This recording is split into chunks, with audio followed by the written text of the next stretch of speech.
Shalom, everybody. I am here for the inspiration activation point, and this is the time in between the new moon and the full moon. So we just did the new moon reading recently, which was the initiation activation. It was the beginning of the cycle, and we were initiated into the cycle that we're currently in the middle of. And so this current inspiration activation point is a reading where we ask for messages from the archetypes. We ask for some revelations so that we can be re-inspired on our path as we move toward the second half of this cycle. What information wants to be revealed to us right now as a map, as a guide, to be able to refine the intentions that we set on the new moon, integrating what has happened since then and refining that intention, and resetting the intention with present awareness and a newly inspired energy, with newly inspired passion to move toward the full moon. Okay, so I've been shuffling as we've been talking, and if you would like to put your energy into the deck, please go ahead and do so now. Any energies that have been stuck to you throughout the day, let them go. If there are any thoughts that you haven't been able to get off your mind, acknowledge them once and for all, and then let them go once and for all. Create the space to allow the information to come in. If we don't step aside, the information can't come in. There is nowhere for it to come in, to enter. Okay. Go ahead, add your little spark to the deck, your little spark of light, however you want to do that.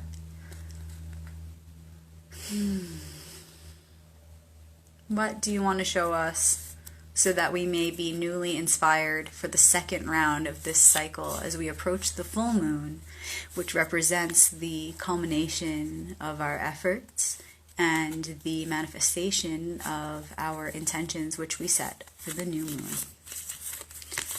We are in between the new and the full. Show us what we are desiring to see. Tell us what we need to hear right now to make things a little bit more graceful and easy for us, to prepare us so that we don't step into crisis.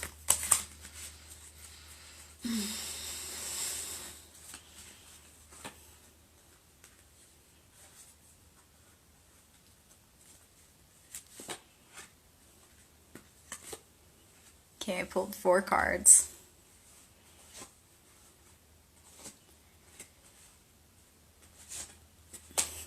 Interesting, we have a 2 of Swords, then we have 2 Kings, and we have a 10 of Pentacles. Pentacles are all in the center. So beginning with where we're at right now, it's the 2 of Swords, and Swords is mind. And this is the card of indecision. Balance, indecision. Perhaps we, and this is a reading for the collective, so this should apply to everyone because we are all connected. So the 2 of Swords, indecision of the mind, being undecided, not sure which way to think or what way to choose. And that's okay right now. We're at this point of indecision, and that's okay. The time will come when we are meant to decide this way or that. So that's where we're at right now. I'm laughing because I was just on the phone with a good friend, and this was definitely a theme for both of us, and it's interesting to see how this can manifest differently for each of us, but ultimately the theme is the same. It's about, indecision of the mind. This is a common theme that we will experience throughout life. And as we move forward, the future is the King of Cups. The kings are the mature aspect of the suit. They are the ones in charge, mature. They know what to do as far as the matters of that element. So this is the elements of cups. It's emotions, water. So this is the maturity of that aspect. Maturity of emotion, master of emotion. And this is where we're headed. We're going to be presented with an opportunity to demonstrate the qualities of the King of Cups. What are we doing now where we can see that we're planting the seeds of this opportunity so that we can see the manifestation of this coming? Perhaps we've been working on that, being masters of our emotions. Perhaps our emotional understanding, our self-awareness has been becoming clearer, more under control, and we're going to step into a time where we're going to shine in the demonstration of, what we've learned as far as that. And I'm going to bet that whatever we're undecided about right now, wherever we end up, whatever we end up choosing, whatever road we end up going down, it will lead to this ability to have the space to express everything that we've learned as far as developing self-awareness and emotional mastery. Now, the challenge and gift, which is also the bridge to the future, in between the present and the future, is another king, and it's the King of Pentacles. And right away, what jumps out to me is that the only way we'll be able to be masters of our emotions, be able to feel like we're on that throne as far as our hearts, is if we really understand what true abundance is. What is true abundance? What does that really look like? To know that ultimately any material abundance we gain and any actions we take right now, on the bridge to the future, as far as materializing abundance and trusting in our abundance, everything we're doing right now is all for the heart. It's all to get to that space of feeling like we are the kings of our hearts. So along the way, as we manifest whatever we do in this material realm, hopefully the goal of maturity of emotion and putting that to the test, putting that to action for the highest good of the one and all in this world, as we move toward that, everything that we do in the meantime, everything, no matter what, it doesn't matter if we're undecided or once we do decide, because this is us right now. Whether we remain undecided for a little bit or we decide really soon, ultimately we're going to have to decide. But along the way to the future,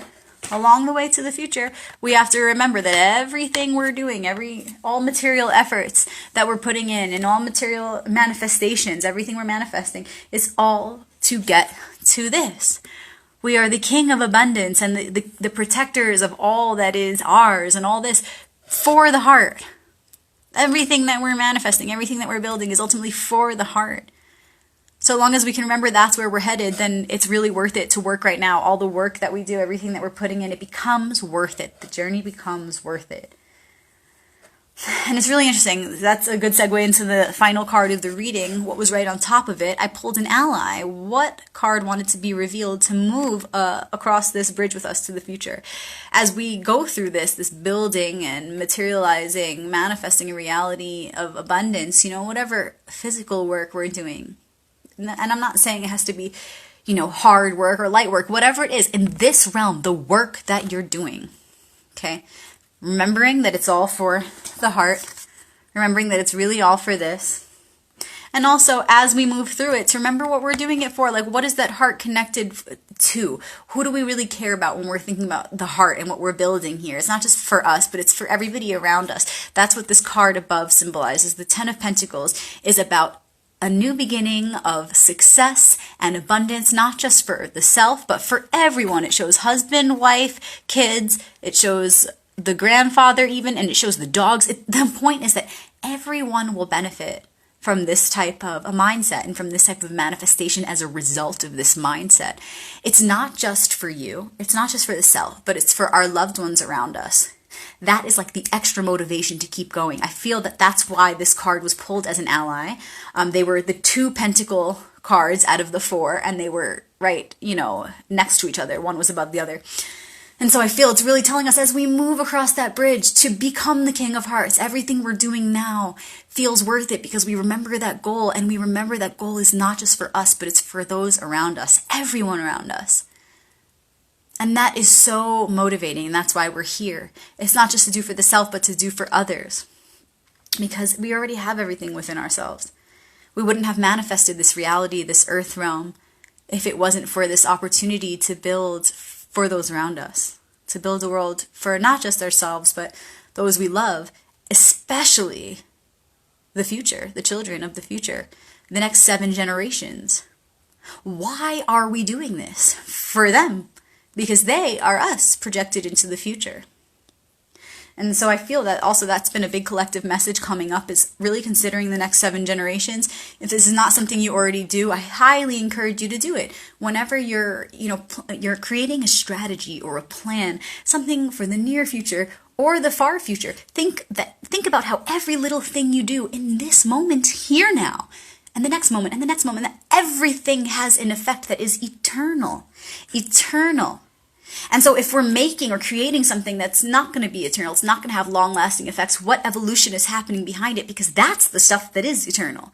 The learning that's going on, and we're always learning, whether we're conscious of it or not. So how can we be more aware of the effects that we are going to have with every thought and with every action on the future, the next 7 generations? Is it worth it? Because when we consider the next 7 generations and we consider that as our future, it's us into the future, what are we doing right now that's going to help that, that's going to protect that, that's going to help build that in the light of true prosperity and abundance? That can be the motivation right here, right now.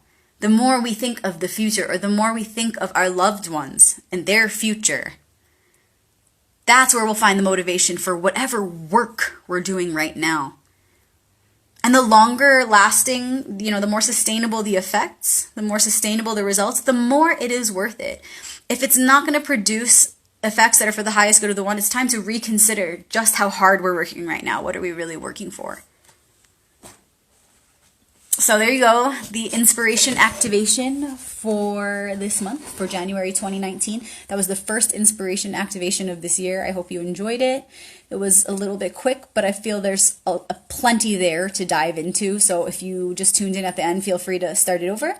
I'm going to go ahead and upload this to my YouTube channel. If you guys aren't subscribed to me there yet, please do. You'll get notifications when I upload some videos.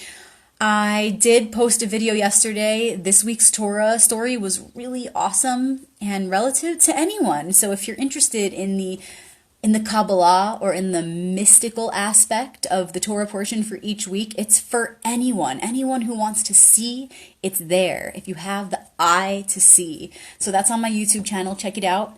Thank you guys so much for tuning in, and I hope that this helped you in some way to find some inspiration as we move through the second half of this moon cycle and on to the fullness of the light. Thank you guys. Shalom.